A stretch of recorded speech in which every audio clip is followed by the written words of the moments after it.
Búscanos en el ciberespacio en www.radiomajestad.com. El siguiente segmento tiene contenido o opinión.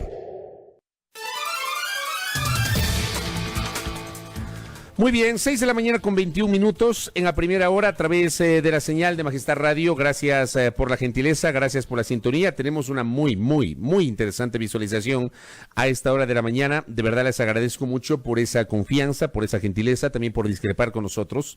Siempre la discrepancia con altura nos enriquece y obviamente nos hace ser mejores. Lo que no admitimos en este espacio son los insultos, las ofensas, las agresiones que a veces uno lee. A veces se lee cualquier cosa, de verdad. Pero bueno, yo sí valoro el hecho de que ustedes tengan la gentileza de seguirnos cada mañana, de confiar en este espacio, de estar con nosotros en la jornada del día de hoy. Hay bastante para comentar a propósito de lo ocurrido el día de ayer, 24 de mayo. Fecha emblemática para la República. Ayer conmemoramos 198 años de la batalla de Pichincha, que el 24 de mayo de 1822 selló de forma definitiva la independencia de lo que hoy es el Ecuador. Fecha además que consagra la Constitución como aquella en la que el presidente de la República le presenta el informe a la nación. Es la fecha de posesión justamente y de finalización del mandato presidencial. Una fecha que además fue evolucionando con el paso del tiempo, porque hay que recordar que hasta la Constitución del año 98, mejor dicho, la del 97, que fue reformada con la Asamblea Constituyente o Constitucional de Sangolquí y que entró en vigencia el 10 de agosto del año 98, hubo una serie de cambios. Por ejemplo, se pasó la fecha emblemática del 10 de agosto, que era la fecha de posesión de las autoridades y de inicio de su mandato, se la pasó al 15 de enero con el argumento de que esa fecha se quería empatar con el inicio del año fiscal. Luego del 15 de enero retornó al 10 de agosto y luego al 24 de mayo con la decisión dispuesta por la Asamblea Constituyente de Montecristi. Así más o menos ocurrió la evolución en estos casi 41 años que tenemos de vida democrática de la República. Una fecha en la que finalmente el presidente de la República sí fue a la Asamblea Nacional. Había una discusión en ese sentido porque, claro, hubo una convocatoria por parte del presidente de la legislatura, César Litardo, para la sesión virtual en la que se iba a presentar el informe de labores. Sin embargo, y esto por pedido de, entiendo, la función ejecutiva, el presidente sí acudió físicamente al Pleno de la Asamblea Nacional, respetando las medidas, digamos, de distanciamiento entre las autoridades. Estuvo el presidente, estuvo el vicepresidente, varios ministros de Estado. Entiendo que no estuvo el gabinete en pleno, no todos los ministros del gabinete, al menos presencialmente allí en el hemiciclo legislativo. Otros siguieron en salones distintos y los legisladores lo hicieron desde sus domicilios de modo virtual. Digo, respetando esas medidas de distanciamiento, pero de aquí viene pues un poquito la opinión de quien les habla. Termina siendo la opinión básicamente de quien les habla. Creo que además del distanciamiento físico en el curso de este informe a la Nación, también el contenido del informe marcó distancia respecto de lo que pasa en la realidad de la República. Distanciamiento por la pandemia, pero también distanciamiento entre el discurso presidencial y lo que en realidad ocurre en la República. El de ayer, creo yo, les he contado a muchos de ustedes que me siguen hace mucho tiempo, el periodismo me ha permitido seguir de cerca esta actividad durante 27 años. Dios mediante cumpliré 28 años en el curso de este 2020. He seguido los informes a la Nación desde 1993. Empecé en el periodismo en diciembre del 92, pero seguí el informe a la Nación ya como periodista desde el 10 de agosto de 1993. Y este debe haber sido uno de los más cortos que yo recuerde, uno de los más cortos. Menos de una hora se tomó el señor presidente de la República para informar al país, para presentar la rendición de cuentas de sus 3 años de mandato y hablar sobre la proyección del cuarto y último año de su gestión. Lenín Moreno ha comenzado el ocaso de su gobierno, ya la última parte de su gobierno, creo yo, manteniendo las dudas respecto a lo que realmente quiere para el país en los 12 meses que se avecinan. No tengo claridad, no sé si ustedes la tienen o la tuvieron, no tengo claridad sobre hacia dónde va a ir el país o hacia dónde proyecta el gobierno del presidente Lenín Moreno el país post-COVID, el país preelectoral, el país de sus últimos 12 meses de mandato. En menos de una hora, el presidente, yo sentí, insisto, es apenas una apreciación de quienes hablan, pero sentí que se generaron apenas dos anuncios. El uno, la presentación de los ejes de lo que será su gobierno en los siguientes 12 meses. Habló de 4 ejes, habló de salud, habló de alimentación, habló del empleo y habló de la dolarización. Dijo los qué, pero no profundizó en los cómo ni en los cuándo. En el tema de salud, por ejemplo, está claro, digamos, que este anuncio que se presentó hace varias semanas respecto a la reformulación del esquema de compras públicas y a unificar justamente ese sistema para que todos los organismos del Estado que hacen compras vinculadas a la salud lo hagan de modo unificado. Ese tema fue materia de un debate muy amplio entre diversos sectores de la sociedad. Aquí mismo en este espacio tuvimos criterios en ese sentido. En el espacio digital que tenemos en la tarde, Suma al Día, a través de la fanpage de Primera Plana, también el mismo día que se suscribió el decreto ejecutivo, conversamos con el economista Byron Villasís, quien advertía que va a ser muy complicado que se puedan unificar todos los sistemas de compras de insumos, tomando en cuenta que una cosa es el gobierno central, o sea, Ministerio de Salud, y otra cosa es el Instituto Ecuatoriano de Seguridad Social, que es una entidad pública desconcentrada. Incluso su carácter público se discute mucho, ¿no? Hay esta famosa o emblemática frase de que el IES no pertenece al Estado sino a los afiliados. O sea, esto ha generado una gran discusión. Bueno, ayer el presidente lo volvió a mencionar, habló de que en 2021 estará listo ese sistema, o sea, ese sistema no estará listo este año. Y eso ya lo habíamos anticipado en este mismo espacio. Conversamos inclusive con Silvana Vallejo, directora del CERCOP, quien nos dijo que todo este año, el segundo semestre del año, se iban a tomar en tratar de estructurar el esquema o el sistema que va a funcionar, pero será para 2021. Habló del tema de alimentación, destacó la entrega de los kits de alimentos. No sé cómo se va a proyectar el tema de alimentación para lo que se viene. Desde la Asamblea Constituyente de Montecristi se viene hablando de los temas asociados a la soberanía alimentaria. No sé cómo se va a proyectar el eje de alimentación para lo que se viene. Me resultó llamativo que el señor presidente de la República hable del empleo y que lo mencione como uno de sus ejes, uno de sus 4 ejes para el último tramo de su gobierno. Porque está claro que ese hoy viene a ser el problema más complejo que enfrentamos los ecuatorianos, junto a la emergencia sanitaria. Miles de ecuatorianos, tanto del sector privado cuanto del sector público, se han quedado sin empleo. Hay una grave crisis para generar fuentes de trabajo en la República que no está o no ha estado solo asociada a estos 69 días de cuarentena que vive la República, sino que ya se venía acarreando hace mucho tiempo atrás. El presidente ayer habla de generar empleo, pero no lo dice cómo, simplemente se sustenta en su expectativa respecto de la eficacia del proyecto de ley de apoyo humanitario, que está bajo su análisis, sobre el cual todavía no se ha generado un pronunciamiento, pero no dijo nada más. La semana anterior, el señor presidente de la República expidió 10 decretos ejecutivos, disponiendo la eliminación de 8 empresas públicas y de 2 instituciones adscritas al gobierno central. La supresión de estas entidades va a generar desempleo. ¿Qué va a pasar con esos ecuatorianos que detrás de sí tienen familias? ¿Qué va a pasar con estas personas que se quedan sin empleo? Habló el presidente de la República de recursos que se entregaron a lo largo de este año para fomentar el emprendimiento. ¿Qué entiende el gobierno por emprendimiento? ¿Qué entienden ustedes, queridos oyentes, televidentes, internautas, sobre lo que significa el emprendimiento? Hay gente que cree que uno, si se queda sin trabajo, es muy fácil dedicarse o ponerse un negocio propio. Así no funciona la cosa en el mundo real. No es así.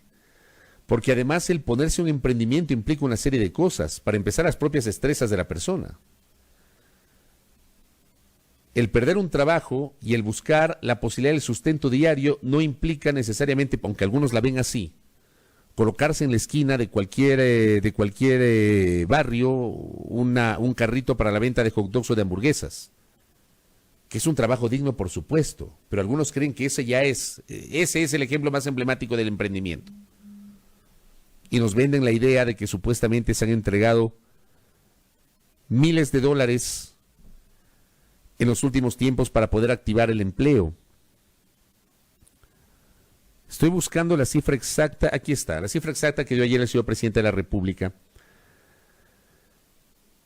Dijo que la bandera de su gobierno es impulsar a los emprendedores. Me encantaría saber cómo se ha impulsado o se pretende impulsar a los emprendedores. Aseguró que Banecuador ha entregado 5,000 millones de dólares a 600,000 emprendedores. Insisto en la pregunta, ¿qué es emprendimiento? ¿Quiénes son los emprendedores? ¿Cómo se ubican los emprendedores? Quisiera saber eso y quisiera saber la calidad de esta información que fue presentada ayer por el señor presidente de la República.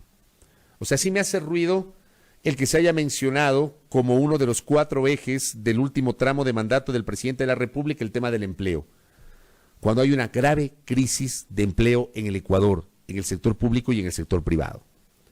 Y está claro que el sector privado no lo tuvo antes, menos lo va a tener hoy cuando ha estado prácticamente paralizado casi todo el sector privado durante más de 2 meses, 69 días que cumplimos hoy. Está claro que el sector privado no va a tener condiciones para poder generar mayores fuentes de empleo. Va a ser muy complicado. Ahora lo que hay que rogar es que se mantengan las fuentes de empleo.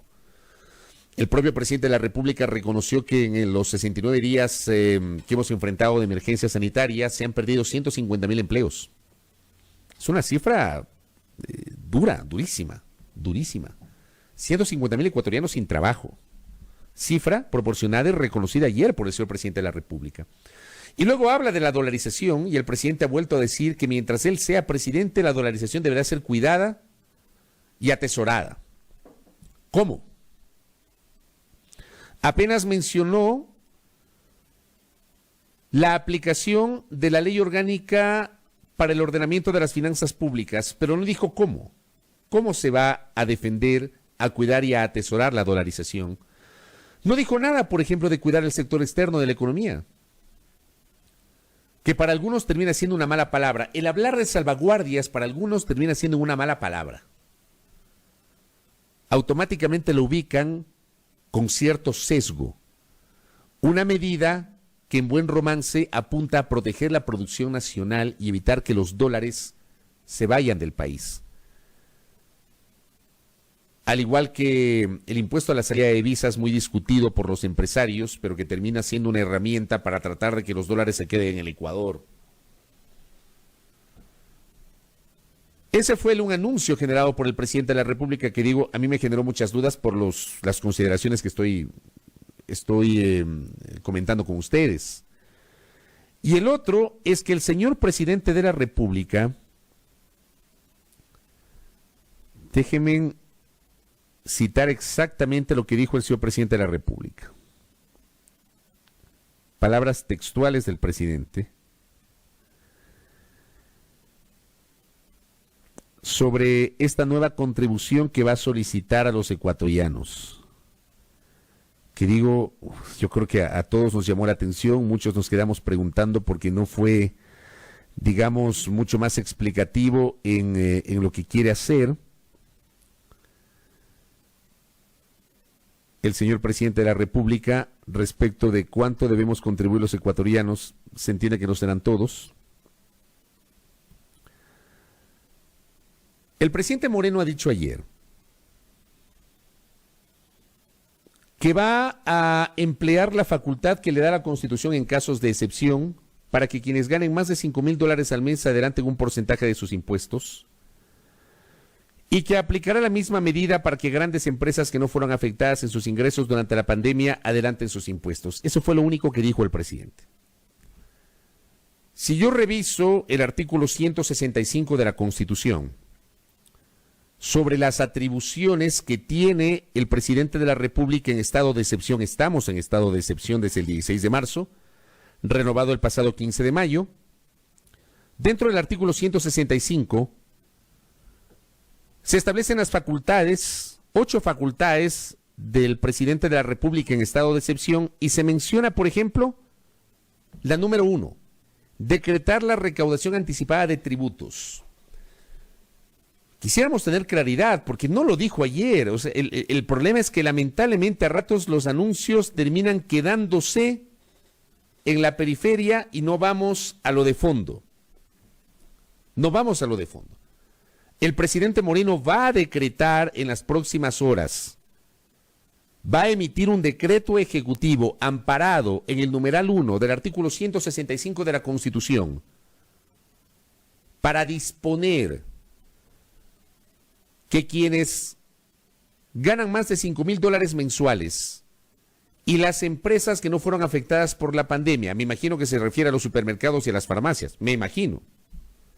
Y no me refiero a las farmacias pequeñas, me refiero a las grandes cadenas farmacéuticas y a las cadenas de supermercados que, claro, atendieron durante toda la pandemia y que claramente no han tenido dificultades económicas felizmente. Ese creo que es el sector al que mejor le fue, infinitamente mejor le fue durante estos 69 días de pandemia.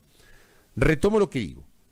El presidente de la República, y es una pregunta pública que lanzo, el presidente de la República, Lenín Moreno, va a emitir un decreto ejecutivo para disponer el pago anticipado de impuestos para quienes ganan más de $5,000 mensuales y para las empresas que no sufrieron complicaciones económicas durante la pandemia. ¿De cuánto va a ser ese porcentaje? ¿Cómo se lo va a instrumentar? ¿A partir de cuándo se va a pagar? Nada de eso se anunció el día de ayer. O sea, nos quedamos en el anuncio general. Seguimos hablando desde la periferia y lamentablemente esto ocurre porque el anuncio no es lo suficientemente contundente ni explicativo. Ayer alguna gente especulaba, yo mismo no tenía claridad, yo me imaginé que iba a enviar otro proyecto de urgencia en materia económica a la Asamblea. Alguna gente pensaba, había escrito en sus redes sociales, que seguramente lo que va a hacer es incorporar esto en el veto parcial a la ley de apoyo humanitario, lo cual no puede hacerlo. El presidente de la República no puede, si es que veta parcialmente la ley de apoyo humanitario, no puede insistir en las contribuciones, porque las contribuciones no formaron parte del texto que finalmente aprobó la Asamblea Nacional. El presidente de la República solo puede pronunciarse en su veto sobre los textos aprobados por la Asamblea, no sobre el texto que originalmente le envió a la Asamblea. Así no funciona. Si el presidente de la República llegase a insistir en las contribuciones a través de un veto, eso es inconstitucional porque no puede hacerlo. No tiene esa capacidad legislativa el presidente de la República. Un poquito para que tengan conocimiento. A través del veto es imposible hacerlo. Tendrá que enviar una nueva ley o si no echar mano de un decreto ejecutivo como consagra el numeral 1 del artículo 165. Pero, insisto, hubo este anuncio de modo general y pare de contar.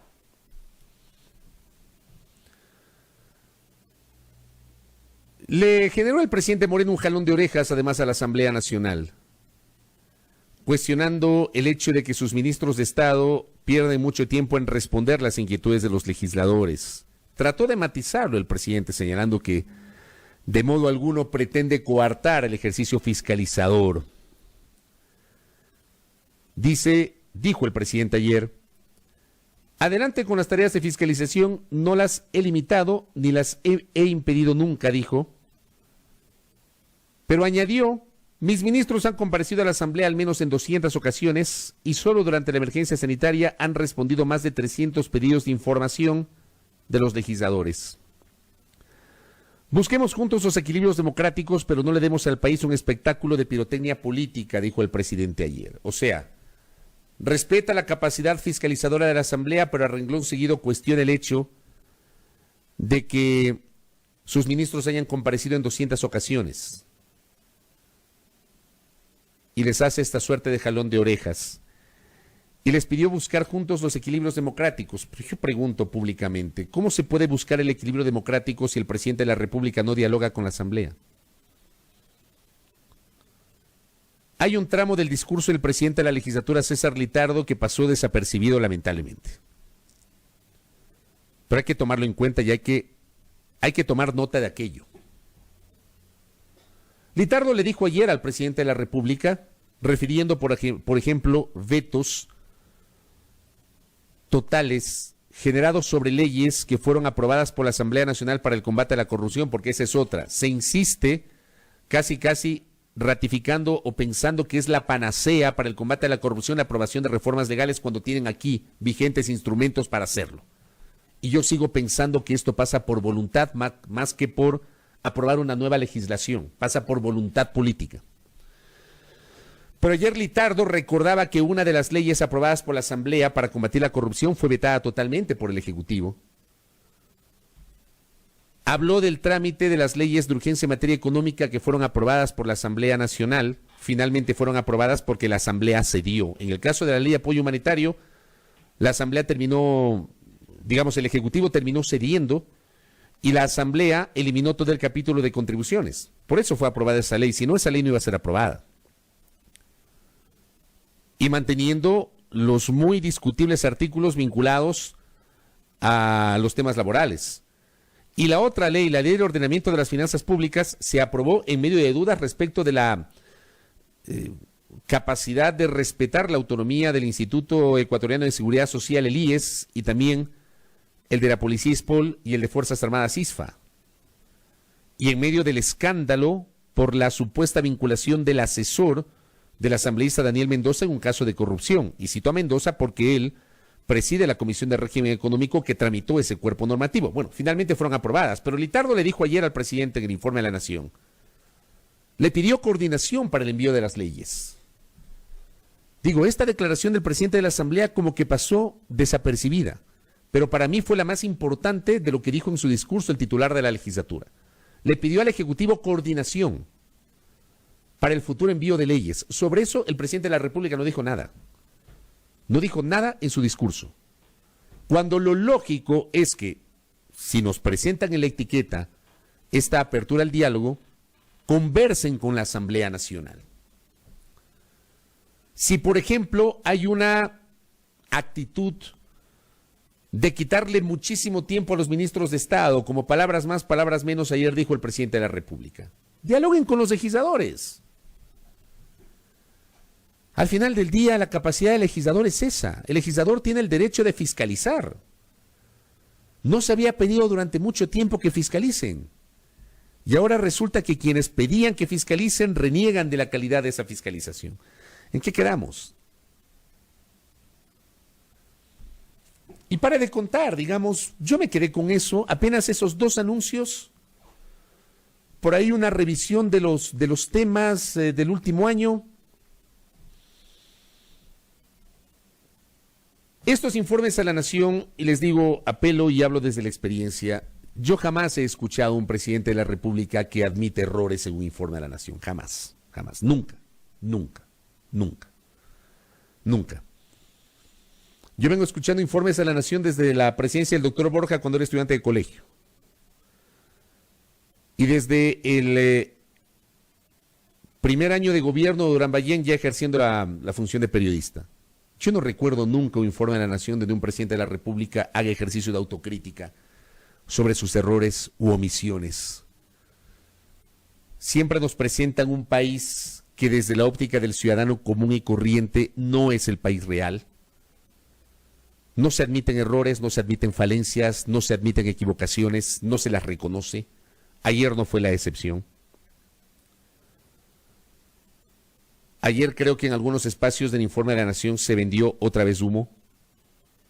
No se aterrizaron determinados temas. No me refiero solamente a la extensión del informe de la Nación. Menos de una hora, muy corto, o sea, este debe haber sido el más corto de todos los que yo recuerdo. Puedo estar equivocado, pero me parece que fue el más corto de los que me acuerdo. Pero no quiero hablar sobre la cantidad, sino sobre la calidad. En esos menos de 60 minutos, desde mi particular punto de vista, no hubo calidad en el informe presidencial. No hubo certezas, no hubo certidumbre, no hubo contundencia. ¿En cuál va a ser la orientación hacia dónde va a llevar el país el presidente Lenín Moreno en el ocaso de su gobierno, su último año de gobierno? La situación se advierte muy complicada. Yo creo que al país le faltó escuchar del primer mandatario medidas mucho más contundentes para enfrentar la etapa post-COVID. Más allá del tema romántico, del tema lírico, dejemos eso a un lado. Vamos a lo contundente, al condumio. ¿Cómo va a enfrentar el país, el Ecuador, el segundo semestre del año, cuando ojalá que así sea, las 24 provincias y los 221 cantones seguramente ya estén en semáforo amarillo? Ojalá que así sea. ¿Cómo va a enfrentar el país aquello? ¿Hacia dónde vamos? Tampoco fue claro el presidente sobre eventuales modificaciones en su equipo de gobierno. Muchas veces hay expectativas en estos informes a la nación, hay expectativas de que el presidente de la República,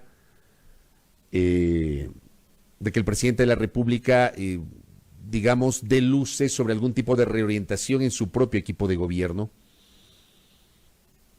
Le agradeció públicamente al vicepresidente Sonnenholzner. Me parece a mí que ese agradecimiento iba de la mano con tratar de acallar los rumores en el sentido de que hay una ruptura entre Moreno y Sonnenholzner.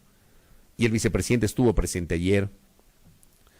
Gracias, Gladys. Efectivamente, lo dijimos, presumimos que es un decreto, efectivamente, pero no sabemos cuál va a ser el contenido del decreto. Digo, amparado en el numeral 1 del 165 de la Constitución, retoma aquello, la emisión de un decreto para que se disponga la recaudación anticipada de impuestos. Queremos saber cuál va a ser el porcentaje, qué tipo de impuestos se van a recaudar anticipadamente, cómo lo van a hacer y desde cuándo. Eso creo que nos quedó rondando en el ambiente como duda sobre el informe de la Nación. Y para de contar, yo me quedé así al menos, me quedé con ganas de escuchar mayor contundencia. Cómo va a orientar su gobierno los últimos 12 meses y no solamente quedarme en la generalidad de hablar de la salud, de la alimentación, del empleo y de la dolarización. Pare de contar. Creo que no hay mayor cosa para abundar respecto del mensaje presidencial. Por eso yo ayer en un breve editorial que publicamos en el portal Primera Plana, en nuestra cuenta Twitter, en nuestra fanpage, hablaba y me preguntaba si era más de lo mismo. Lejos, muy lejos de las certidumbres, Moreno ha iniciado el último tramo de su mandato, con además cifras, según las encuestas, cifras, digamos, un poquito complejas, ¿no? Ayer en el noticiero de Coavisa, el doctor Polibio Córdoba, director de Sedatos, presentaba algunas cifras sobre la situación del gobierno. Según Polibio Córdoba y según Sedatos, Moreno inicia el último año del mandato con el 18% de aceptación a su gestión o de aprobación a su gestión. Muchos discuten esa cifra. Pero está claro que hay un declive si hacemos una comparación con el 66% con el que Moreno asumió el poder y con el 77% que alcanzó su pico más alto en la mitad del segundo semestre del 2017, cuando, por un lado, pretendieron empoderarse del discurso anticorrupción y, por otro lado, fomentaron esto que yo creo que se quedó simplemente en una etiqueta, el diálogo. Se instalaron mesas de diálogo, convocaron a diferentes sectores, presentaron un rostro distinto, al menos en el discurso, y eso se reflejó en las cifras que manejaba el gobierno, 77% en la mitad del segundo semestre del 2017. A mayo del 2018, Moreno tuvo 46% de aprobación a su gestión. A mayo del 2019, 26%. En octubre alcanzó el 8% en medio de las protestas, recuerden ustedes. Y según Sedatos, hoy llegó al 18%. Así, con ese 18%, inicia la aprobación a su gestión en el último año de su mandato. Pero hay otra cifra que es, digamos, esta cifra que tal vez podría ser, entre comillas, alentadora para el gobierno, termina pulverizándose por otro indicador que presentó Sedatos. El 89% de los ecuatorianos encuestados cree que el país va en mal camino. El 89% cree que el país va por mal camino. O sea, el pesimismo que hoy tenemos en el Ecuador es tremendo. 89% de los ecuatorianos cree que el país no va en la dirección correcta. A mayo del año pasado esa cifra era del 74%. A mayo del 2018 era del 53%. Y cuando Moreno inicia el gobierno, el 48% de los encuestados, según CEDATOS, pensaba que el Ecuador iba por buen camino versus el 31% que opinaba lo contrario. Nótese cómo estas cifras han evolucionado en el transcurso de los últimos tiempos. Gracias, Andrés. 58 minutos duró exactamente el informe. Por eso digo, menos de una hora. Menos de una hora duró el discurso del presidente. Lo vamos a analizar en los siguientes minutos. Vamos a conversar con Arturo Moscoso, jurista y politólogo, y luego estaremos con la visión de Guillaume Lomb en torno a lo que está pasando. Visiones distintas, que es la característica de este espacio de noticias, que ustedes saben, aquí practicamos lo que predicamos, la diversidad de voces, la pluralidad, el debate responsable y el rigor y la seriedad en el comentario. 6:50 en la primera hora.